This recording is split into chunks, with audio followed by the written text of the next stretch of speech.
Thank you. That's okay. And there can also be a process the other way around. We might mentally think we're ready for something and we're pushing and pushing when the world isn't ready for, and the energy isn't ready for where we're going. So it can go either way. Forward momentum has its own dynamic and its pattern. We think forward momentum as a positive thing, and we want to move forward. We want to grow. We want to succeed. We want to progress in what we're doing. We want to change things in our lives. And that's when that forward momentum gets out of balance and there's an internal panic somewhere in our system and resistance happens. So Sharon gives some suggestions on what to do. Oops. Sorry, that was me. Yeah, I apologize for not turning the sound off, but thank you, yeah. And I think what I'll do is, because the recording started late, I'll do a little write-up underneath the thing, that just that brief little introduction as we get into this. So, so we just, now the cat's fine. I'll see you later, Pastor. Okay. So when the body and soul are in sync, we experience life with grace. We experience change with grace. We'll find that synchronicity in life where things kind of happen as you, in your progression, books will fall in your lap. The right people show up. Things kind of happen for you. Have you all experienced that? Yeah. Yes. I have too. And then there are the times when we're not in balance. We're not in sync. The soul wants us to grow. It's time to grow. And whether we're afraid or we've done so much work, we're burned out. That's also one of the things that causes resistance. Or we're moving, things are going just too fast. It may be something we want, but stuff is just too fast and life is too busy. And that's when we get out of sync. We lose the grace of the energy flow. Things Sure, don't the outside cloud is on pretty as we want. And so those are the things we need to look at. The body can feel out of balance. We can experience confusion, resistance, sickness, or she describes other equally unpleasant sensations. And we might have our own individual ideas of what that could be, and even experiences. In the forward dynamic of movement, the soul is the initiator. And when the body is unconscious of the soul's movement, there's often an imbalance between the forward dynamic movement and the body's reaction to it. That's when they get separate. And that resistance can drain us. It can make us more tired. It can make us more feeling unpleasant about, the goal that we've set for ourselves. Is this really what we want to do? Or where we think, when the soul has opened up this path for us and we're in that place of confusion because we haven't moved in the same momentum, nothing looks right. And then we want to find other things to do to kind of get away from it and postpone it. So the body's unconscious reaction to the soul's desire to shift blocks our ability to grasp the purpose and the meaning of the movement, and we're left feeling only the shift and not the flow. We feel the shift, and then the life feels like, my life is falling apart, because we're not in that flow. So the shift isn't moving with the flow and the energy that's trying to happen. Our energy is kind of like all over the place. The key to moving gracefully through the change, therefore, is to focus our energy on noticing the soul's movements as quickly as possible. And the less energy we use in resisting, the more we have to understand the process of change. Okay, so how can we find the coming together of where the soul is, what it wants for us, and what the body is doing in resisting? So she has a couple of ideas for that. Your physical environment, both your home and your body, can help you track your soul's movement and realign your body with the path of moving forward. Some of her suggestions are, and some of these sound kind of interesting. This is a feng shui lady, but it actually makes sense. The first thing that she suggests is to clean your windows.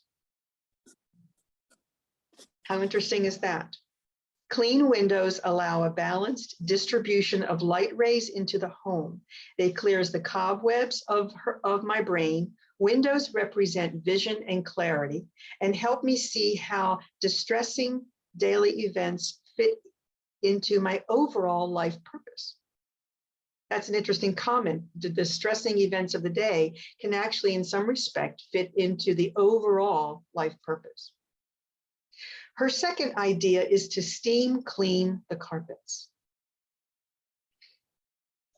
or deep cleaning for wood and tile floors, and it releases the old physical from the past. Past time energy sinks into the floor and hangs out there, often for years. So cleaning the floors allows me to move more gracefully in a new vibration from underneath. The third thing is space clearing, a process of cleansing and clearing, cleansing, calibrating the energy in the home or the office to a new rhythm. It helps to release old patterns, turns my physical environment into a space that supports rather than confuses me. I've also noticed that while clearing my space, I also clear my body of confusion, counter intentions, and fear. I called a feng shui lady once to help me with my apartment because I'm a clutter bug. I keep things way too long, way past. And of course, then the moment I throw them out, I'm looking for them. I hate that process, but did that the other day. But so I had this feng shui consultant come into my little apartment, and I had bookshelves of books, just like I do now, but I had bookshelves of books. And she said, now, she went through my apartment and she's looking at this and change this and clean that and clear that and do the whole thing. And she comes back around to the living room and she goes, now tell me about these two bookshelves you had. And they were the tall, like 6-foot bookshelves with all these books. She said, have you read all of these? I said, no, not all of them. And she said, are you going to read all of them? I said, I don't know, but I really wanted them. I bought them because I thought I was going to read them. She took one of those bookshelves, the whole bookshelf, and physically tilted it. And so every book fell on my floor. Yeah, I did that, Diane. I went, what are you doing? And she's like, okay, you're going to now spend the next day or two, you're going to pick up every single book and you're going to make a pile for keep. You're going to make a pile for throw away, and you will make a pile for maybe. And then you'll go through your maybe pile and you're going to go keep or throw away. And you're not going to have anything in between, and you're going to throw away or do whatever you're going to do to get rid of the book you know you don't want anymore. Because books hold old, stagnant energy. The paper in the books hold old, stagnant energy. And so if you're getting ready to clear, if you're getting ready to move forward and you need open space, we're clearing our office, we're clearing old papers, we're clearing stuff we know we don't need, cleaning the floor underneath of us for a new vibration, and cleaning the windows for clear vision. The next thing is hanging flower essences. Flower essences help balance the body's electrical system. I love Bach flower essence and homeopathic essences. I love that stuff. I keep my rescue remedy with me at all times, and I use it a lot.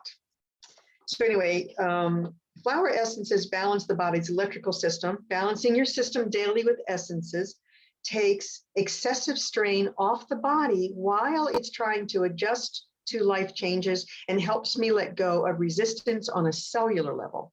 So that supports everything else that you're doing. Hanging a crystal in the center of the house, if not in the center of each room. It creates clarity and physically supports a balanced flow of energy, which helps my body feel more balanced. Now, I have a ceiling fan in each of our bedrooms, and there's also a ceiling fan in the living room and in the front room. That's right. And ceiling fans have a way of scattering your energy. So I've had little crystals. I have different size crystal balls, actually. I have a couple of them. I have, and I took them down recently actually to clear them, but there's one that I keep, and then I have another size. This one doesn't have a string on it. That's that one. And then I even have a smaller one. And I've used them. Does that one hold? Yeah, that's using. So I have 3 different sizes, and I have those that I've hung up in different rooms and spaces where I've been. So, and when you hang them under the ceiling fan, where the ceiling fan will scatter energy, this will help balance and bring energies into alignment especially over your bed. They're really good to have over your bed. The last thing she suggests is allowing myself time to shift eases my body into a new rhythm. So that now we get into self-care and giving yourself time and space to relax. I tend to schedule my days so tightly that reading the mail can be a luxury.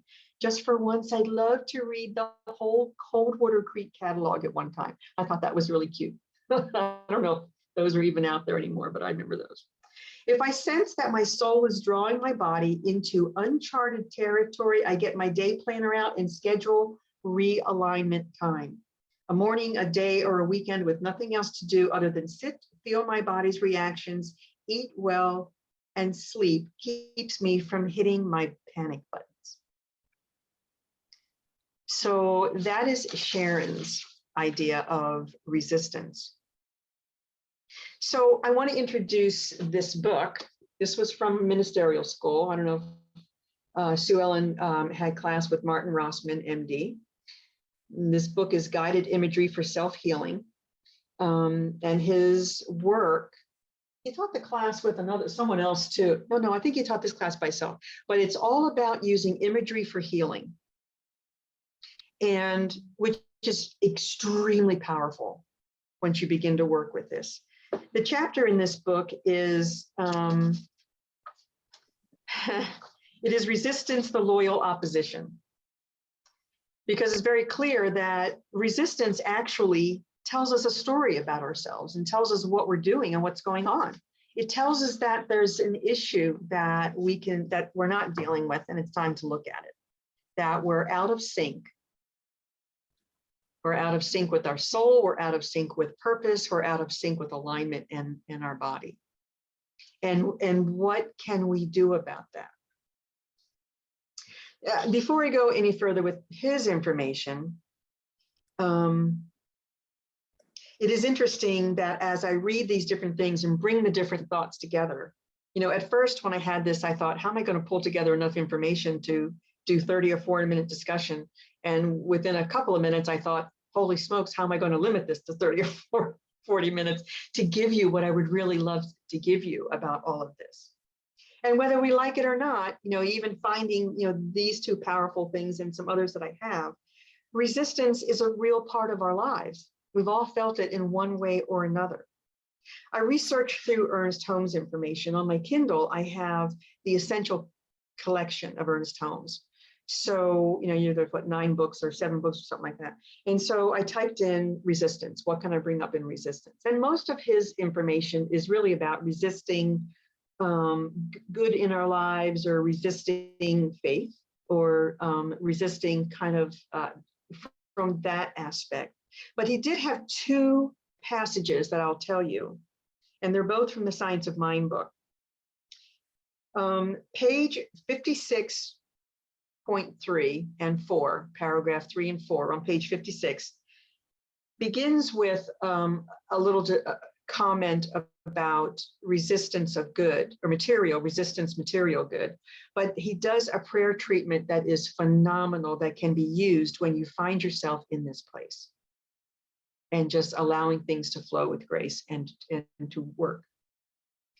The other passage is page 226.3, where he talks about being overworked, which I found fascinating, because it's burnout. Just the word was different. And resistance to growth or change or moving forward. So that was another one to kind of look at.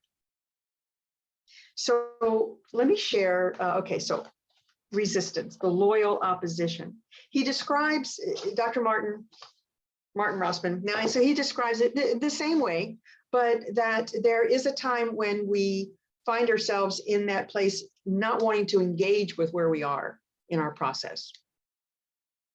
And how can we do that? So the surest sign of resistance is finding yourself engaged in something like cleaning up a 2-year mess in the basement instead of doing your inner work. What are the excuses? And we don't even realize that we're doing. You may feel that anything seems easier than taking another step on the path to self-knowledge or healing. In psychotherapy, there is a term of resistance, and that refers to the curious but common phenomenon of a person who seeks change. They're seeking change while acting as if they don't want to change. So everything in your behavior is showing that you don't want to change at all, but there actually is. And that's the resistance, but there actually is a part of you that wants change very much. And so you'll speak about it, but your behavior is something very opposite. What does resistance look like? Maybe you have a list of things that you could think of. When have you been engaged or know that you're supposed to be engaged in something that's really important and you just can't stick with it? What do you do to distract yourself? Whether it's a self-healing process or you're in school or maybe you're working on something for the community or trying to get something together or put a class, or you're reading. If I made a list for myself, I would say that my distractions are playing on the computer. Oh gosh, maybe I better call my brother. Or on my phone, looking at the, Telegram or Twitter, which nowadays looks like anything. Or I can blank out. I don't know how to describe that, but I can literally blank out and not remember anything that I'm supposed to be doing. That's a strange one, I know. Or I get lazy or I procrastinate. What are some things that you do that you can think of that would be resistance to something that is a growth field or something growth or healing for yourself or good? Doing the laundry. Yeah, chores. Yeah. I like laundry though. That's my good thing. That's my good I thing. like it too.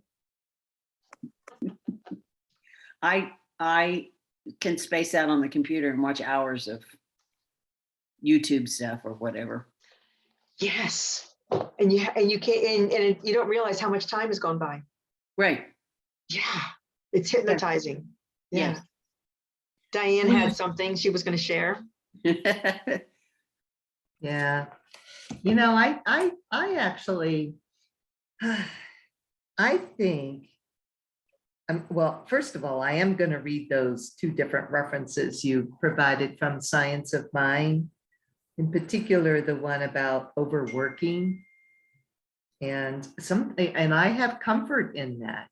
I had a lot of comfort in working, right? And I'm retired, and yet I'm working on all this neighborhood stuff. Mm-hmm. That's what I know how to do, and it's what I know how to do well. And I honestly think, I honestly think that I do that because I'm a resistant to changing my life a little bit. Anyway. Yeah. That's my big holistic thing. I mean, there's a bunch of little things, right? I don't want to clean my garage, but whatever. I think that's a big macro thing I gotta deal with. Okay. I fall back on something I'm comfortable doing. It results in good things. Yeah. Great results. Anyway, and I have something I want to do that I'm a little afraid of.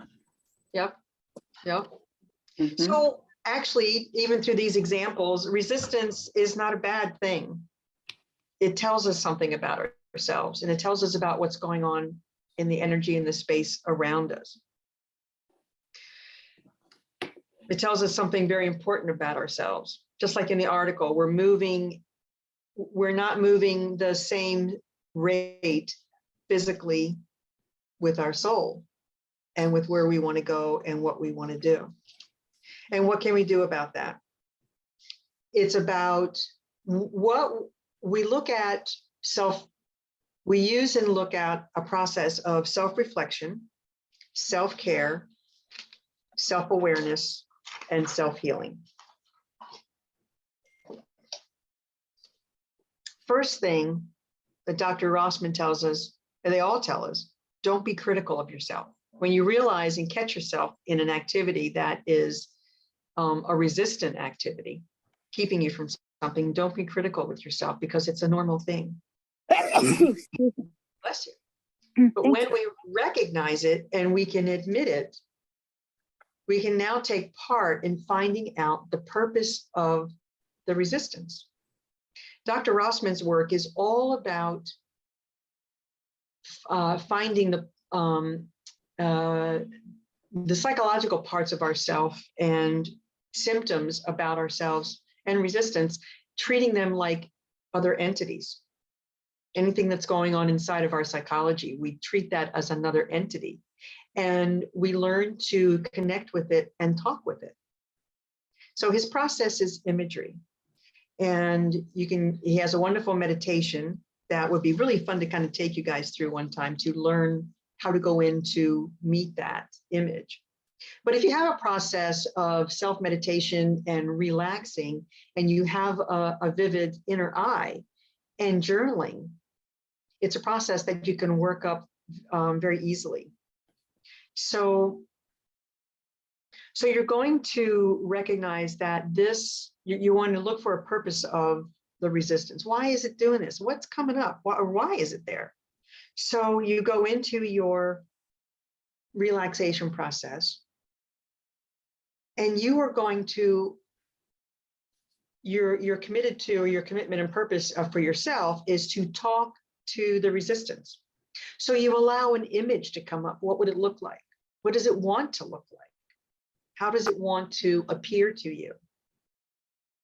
And it's almost like going back into a dream and work in a dream. Have you all done that before? Where you can go in and talk to characters in your dream time, in dreams. That's also another way of working imagery. But you're going to let your resistance show you what it wants to look like and how it wants to present itself to you.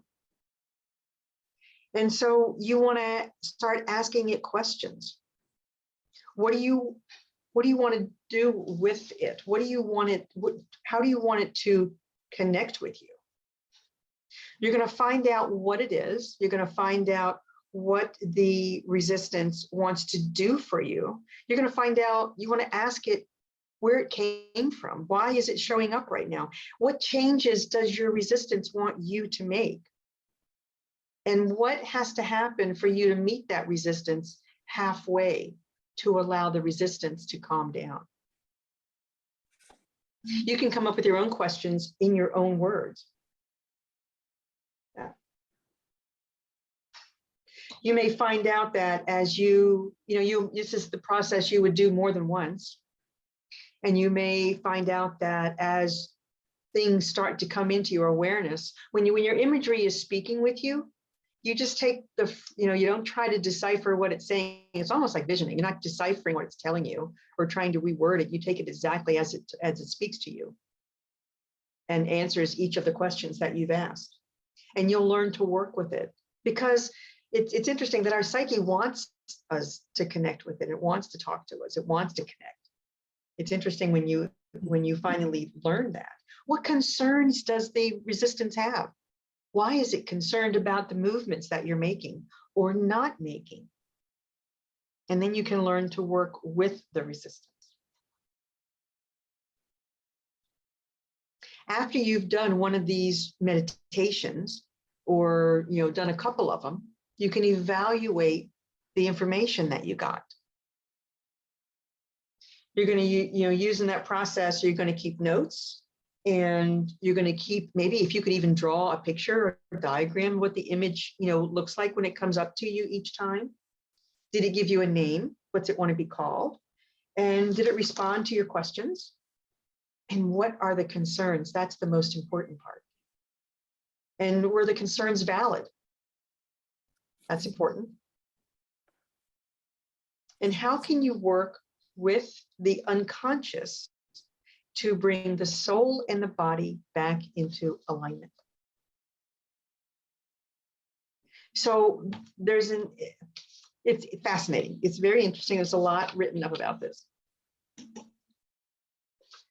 Have a passage from Creative Mind and Success, page 23.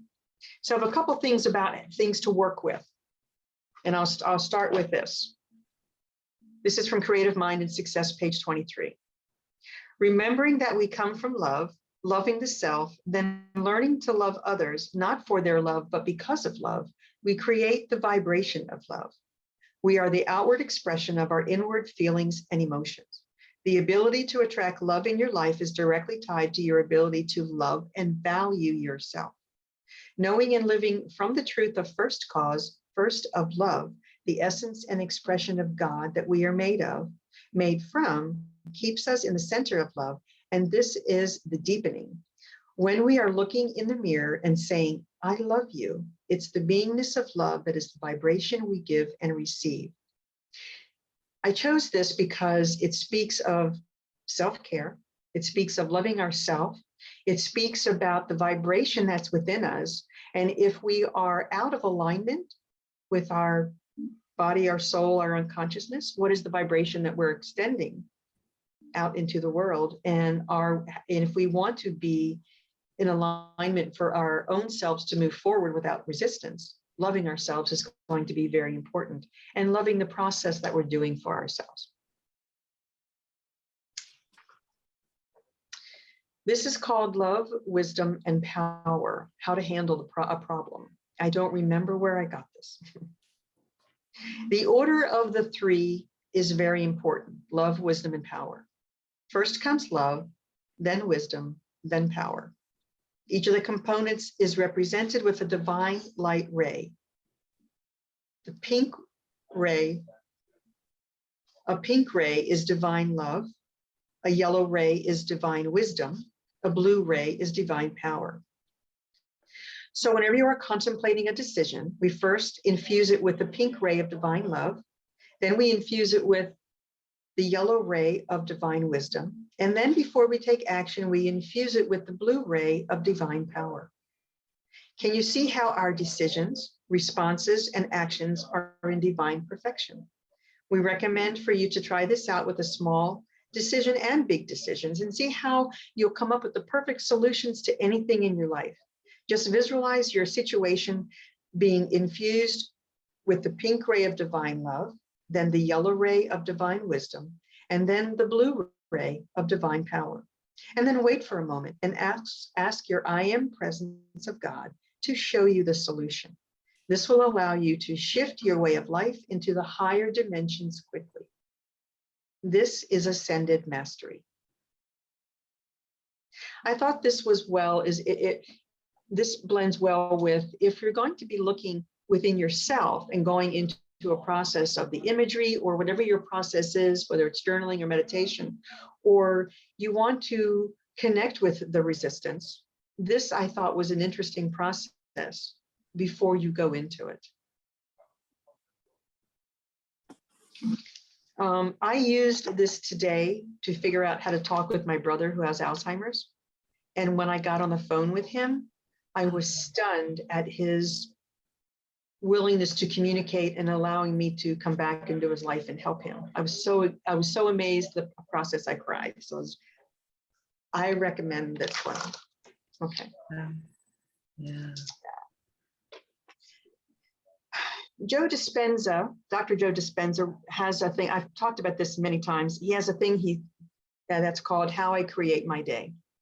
So if we're looking at parts of our day that we want to keep in alignment with where we're going, we can begin our day with that purpose. So, and this is a direct quote from him from the movie, What the Bleep Do We Know, which I think is like a Bible for some things of growth. I love that movie. If we consciously design our destiny, we are consciously designing our thoughts that affect our reality and affect our life, because reality equals life. I have this pact when I create my day. He recognizes this piece to set the process. He says, and he says this first thing in the morning, when I create my day and out of nowhere, little things happen that are so unexplainable, I know they are the result of my creation. And the more I do that, the more I build the neural net in my brain that I accept it is possible. And it gives me the power and incentive to do it every day and then the next day. Then he makes this claim. I am taking this time, this is it. I am taking this time to create my day, and I am infecting the quantum field. If in fact there is an observer watching me the whole time I'm doing this, and there's a spiritual aspect to myself, then show me a sign today that you paid attention to any one of these things that I created, and bring them in a way that I won't expect, so that I am surprised at my own ability to be able to experience these things, and make it so I have no doubt that it has come from you. And he is speaking of God. God is the superposition of all things that, and God is. So again, I think these are things to set our space, to set the energy within our space around us when we do work, because it's not just us, it is God, it is the all. What we speak, we put into the quantum field. We are bodies of energy, bodies of light. So each of these processes, it depends on how far you want to go into each of these, kinds of experiences to set the field when we're going in within to speak with our own unconscious and our resistance, the entity that is our resistance. So there's 40 minutes.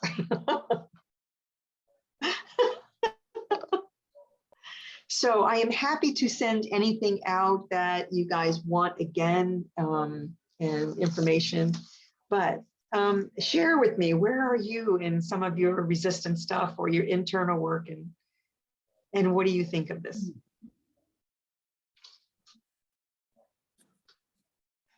Oh, I think I love all the various little tools. I'll use that word that you gave us.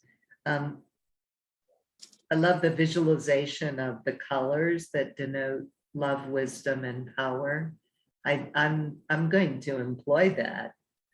I can't wait to actually use that for something that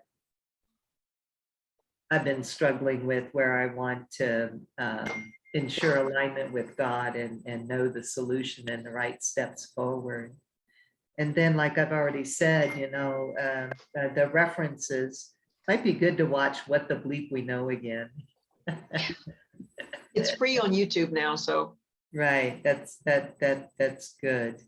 I love And that. these are beautiful tools to help us, like you said, set the field so that we can go inside and listen, ask and listen. Yeah. That's wonderful. There's, life is so, it's wonderful. And there are so many nuances to life.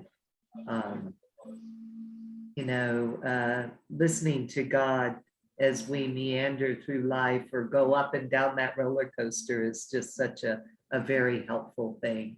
And then, like you said, maybe I took a note, I think you said that maybe even with the resistance, maybe we don't completely remove it, but at least we go halfway. Mhm. Yeah, and that's a baby step, right? Which is nice. Yeah. And once you've gotten halfway, there's, there's an opening to really come into harmony.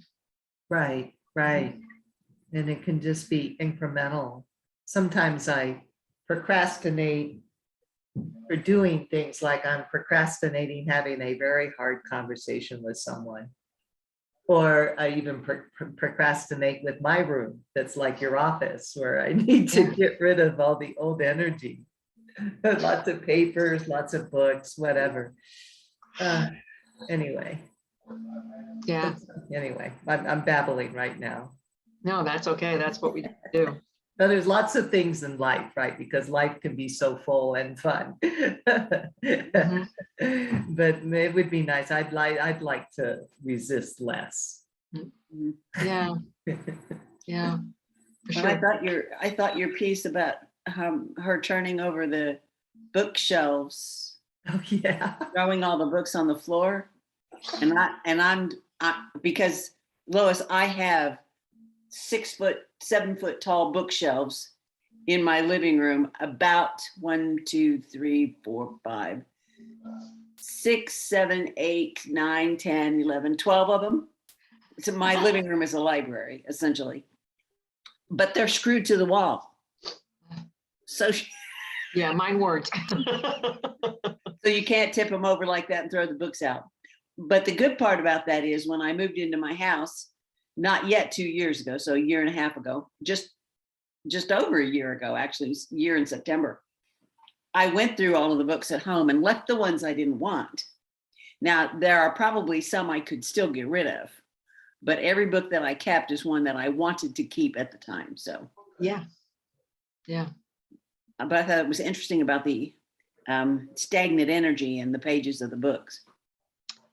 You know, interesting. I have repurchased books I've thrown away because then I realized I really wanted to keep that one. Yep. I understand that too. Yeah. Yeah. Yes. Um, But I don't want to I don't want to it's the wrong time of year to clean the windows. Sorry. yeah, it's true. I That's can very clean true. the inside, but I'm not going out to clean the outside. Not this week. I'm with you. Yeah. I was like, oh my gosh, I had a thought. I lost it. Sorry. No, not your fault. Nobody else's fault what goes on in my brain. I had a friend, or actually, it was when I was at the center in Tucson. And there was a lady there, I was teaching visioning class, and she was adamant that she has no internal vision, no internal eye, cannot see. And I realize everybody's different with that because I happen to be extremely visual inside, internally. So my mind is like all over, very colorful. And I guess it's hard when I hear somebody be so adamant that no, I don't see anything in my mind's eye. I don't have a mind's eye. I'll never see anything in my mind's eye. So just forget it. And I thought, well, what if she said, so what do you think it would look like if you had something, visually in image in your mind? And she's like, nothing. I don't have anything. Well, she's an artist. Now she has started painting. So it's like, I wonder how does she see anything before she paints? Sometimes artists do that. But I felt like the purpose of some of these things that I gave you, read at the end here, helps set the space for learning, for being comfortable with going internally with imagery and inviting an image to come forward. And this book by Dr. Rossman is amazing because everything is about going within and developing a relationship with an inner advisor that you use for so many different processes. And then he talks about using the imagery for an inner critic. You can talk to your inner critic and find out why they're giving you a hard time, and work things out with your inner critic. And then to use imagery to talk to resistance. He treats any of those internal processes as individual entities. And when you do that, they respond. They like that. Interesting enough, parts of our consciousness really like to be acknowledged. So, yeah. So, and some people are uncomfortable, because they haven't done it before. So I thought some of these little processes just would be helpful in getting that going. So anything else anybody would like to share or comment? I just love the universe. Your talk tonight is just right timing for things in my life. Thank you. Good. It's beautiful. We are multidimensional beings. recently, well, last year when I was working with a lady who was, how did she just, I've talked about her before, but she was an interdimensional connection person. I forget how she talked that. And there's a couple of her on the, like her on the planet. And she could take me into these visual places where I could see that there's nothing linear anywhere. And the energy around us and through the field is like a kaleidoscope. It's multidimensional. And so when if you take that idea and think about ourselves as multidimensional and the energy fields in us and around us, almost like a kaleidoscope in certain ways, or some people may describe it as a toroidal field, if I can say that word right, where there's energy that comes up or out of, around us and down and then up through us like this, almost like a donut.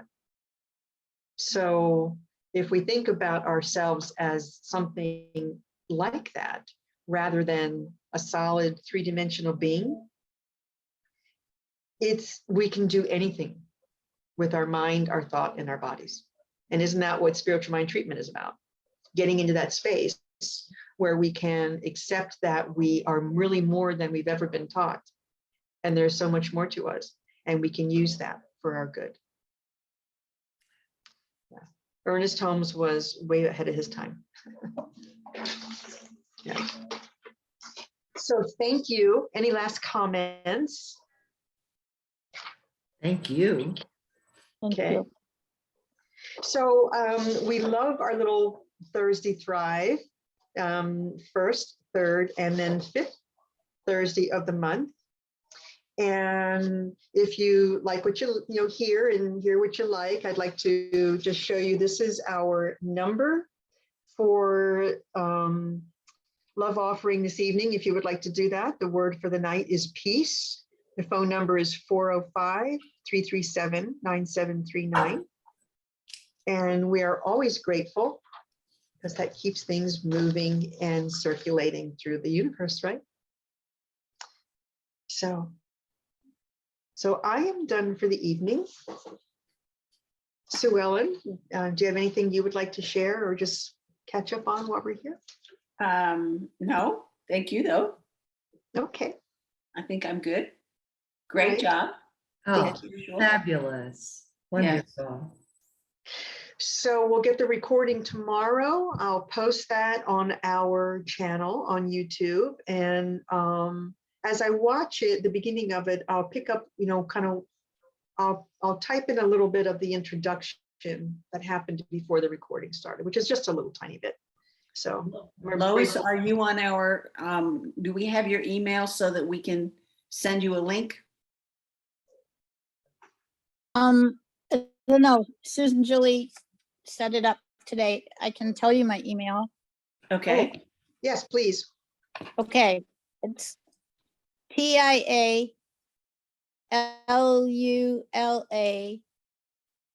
2006 at yahoo.com.